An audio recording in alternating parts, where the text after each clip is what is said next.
Qual a diferença da igreja presbiteriana para outras igrejas? Não, a igreja presbiteriana, ela é uma igreja histórica, que vem da reforma protestante, né? Com Calvino, o calvinismo foi para a Escócia, e lá na Escócia surgiu o sistema presbiteriano, a igreja presbiteriana da escocesa, né? Com a ida dos puritanos, irlandeses, escoceses, ingleses, para os Estados Unidos, então eles lá fundaram a igreja presbiteriana dos Estados Unidos. E aí, a nossa igreja, a denominação presbiteriana do Brasil, ela começa aqui através de missionários americanos. O nosso fundador foi o Ashbel Green Simon, que veio para o Brasil, desembarcou na cidade do Rio de Janeiro em 12 de agosto de 1859. Então nós temos hoje 163 anos de aniversário de presença na igreja brasileira. E a diferença fundamental, o nome presbiteriano vem justamente da palavra presbíteros, e mostra que o nome está ligado à forma de governo. Então, a igreja presbiteriana tem 3 características fundamentais. Primeiro, ela é uma igreja confessional, ou seja, nós não nos reunimos em torno de pessoas, nós nos reunimos exclusivamente em torno da Bíblia e temos os nossos símbolos de fé, que são as confissões, né?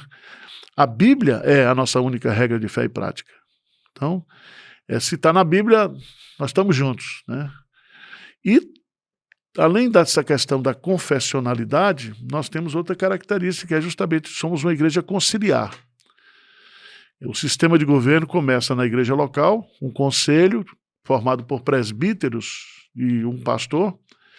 Você tem um presbitério, que é um grupo de igrejas daquela região. Você tem um sínodo, que reúne os presbitérios, e nós temos o Supremo Concílio, que reúne, né, que é uma federação das 3, 4 mil igrejas que nós temos hoje no Brasil. Então, ali é o Supremo Concílio. Então, cada concílio desse, ou cada conselho desse, tem a sua competência, os seus deveres, né? Então, o conselho local, ele administra a igreja local.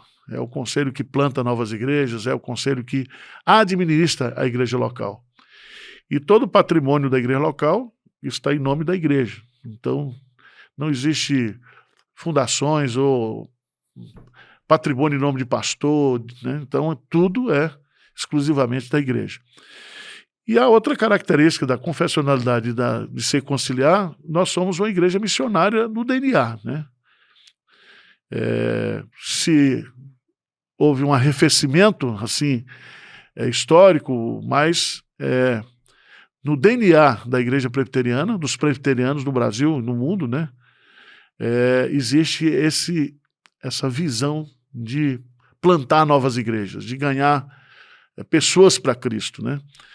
E o nosso presbiteriano fundador na Escócia, né, o John Knox, nós temos até um livro que foi publicado pela nossa editora, um tratado de oração. Ele orava sempre, dizendo: dá-me a Escócia ou eu morro, né? Ele queria a Escócia toda para Cristo. E a Rainha Vitória tinha mais medo das orações do John Knox do que os exércitos inimigos. Ela declarou isso, né, positivamente. Então, a igreja que nasce na Escócia, que vai para os Estados Unidos, e dos Estados Unidos aí ela esparramou pelo mundo inteiro, né? Nós temos a igreja presbiteriana nos Estados Unidos, né? Hoje não é mais, uma igreja que mais enviou missionários para o mundo inteiro, né? Aqui no Brasil, e aí não foi somente presbiterianos, né? Congregacionais, batistas, essas igrejas históricas. Então, nós presbiterianos estamos aí, nesse grupo de igrejas originadas, né, com o movimento reformado do século XVI. Como é ser um presbiteriano e ter que lidar com as pessoas de outros ministérios, de outras igrejas? Hoje você é uma referência, né? Veja bem, irmãos, eu acho que nós temos que ter um conceito de reino. Eu me dou muito bem com os nossos irmãos assembleanos, com o pessoal batista. Nós estamos envolvidos em projetos juntos, né? Eu acho que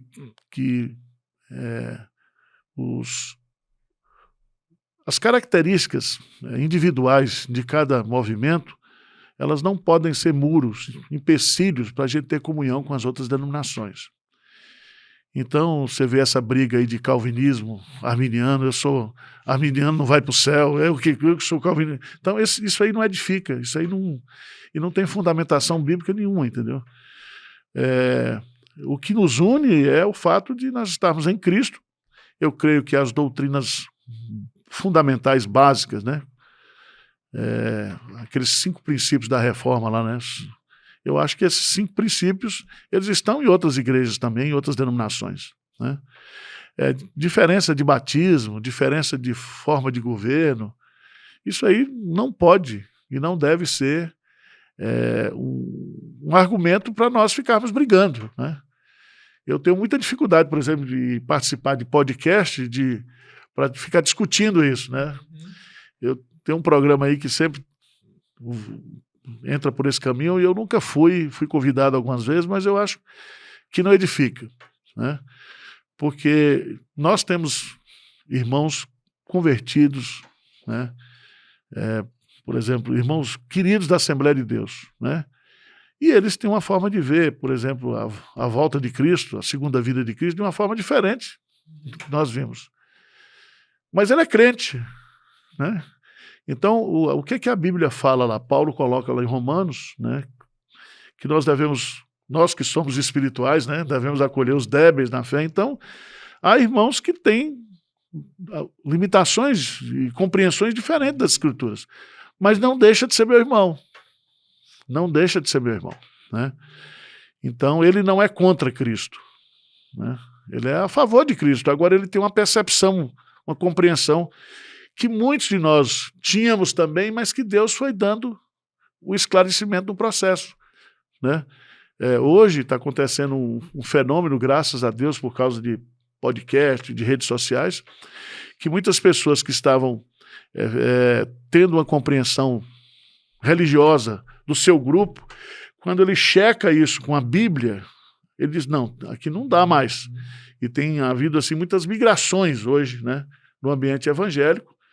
Lá na Igreja Presbiteriana de Pinheiros mesmo, nós estamos recebendo muita gente que veio da Congregação Cristã do Brasil, dessas igrejas independentes, né, de movimentos neopentecostais. São irmãos que passaram por um tempo, né, e agora, graças a Deus, tiveram contato com as Escrituras Sagradas. E é muito interessante a gente entender também, e Jesus coloca lá em João capítulo 10, que ele conhece as suas ovelhas e as suas ovelhas ouvem a sua voz, não ouvem a voz do estranho. E elas seguem a Jesus. Então chega um momento na vida da pessoa também que ela diz, não, o que eu estou ouvindo aqui não é a voz de Jesus, né? Se a pessoa é convertida mesmo, regenerada, ela não vai seguir tradições de homens, não vai seguir sistema religioso, ela vai seguir a Cristo, né? E aí é uma coisa que eu sempre digo, o movimento reformado, a reforma do século XVI, que a gente pode falar de uma reforma doutrinária, foi também um avivamento, um mover do Espírito Santo, né? E ali, o argumento fundamental foi a volta às Escrituras. Então a Igreja Católica introduziu muita coisa que não estava na Bíblia, certo?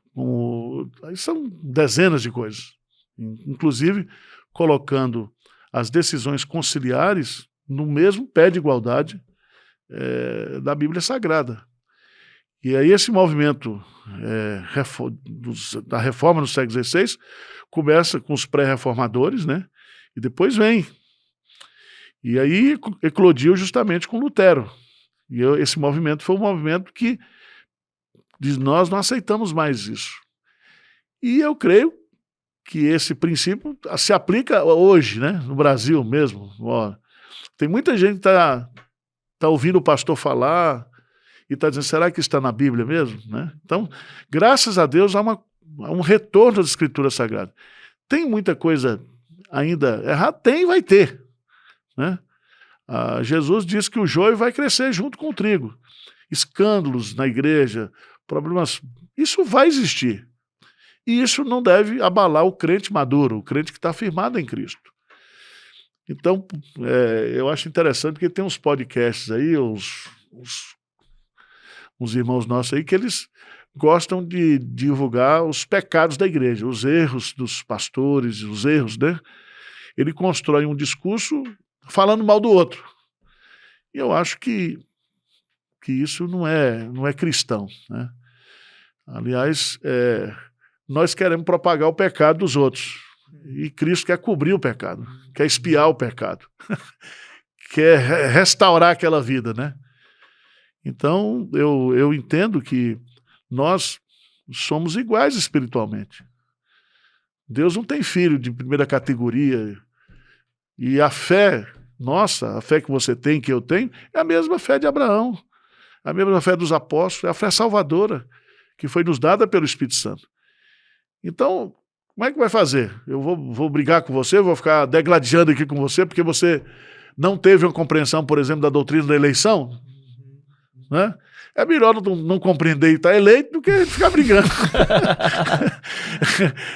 Eu digo para o pessoal, pastor, eu não acredito na doutrina do inferno. Eu falei, tudo bem, se não acreditar é uma coisa, agora o pior é você ir para o inferno.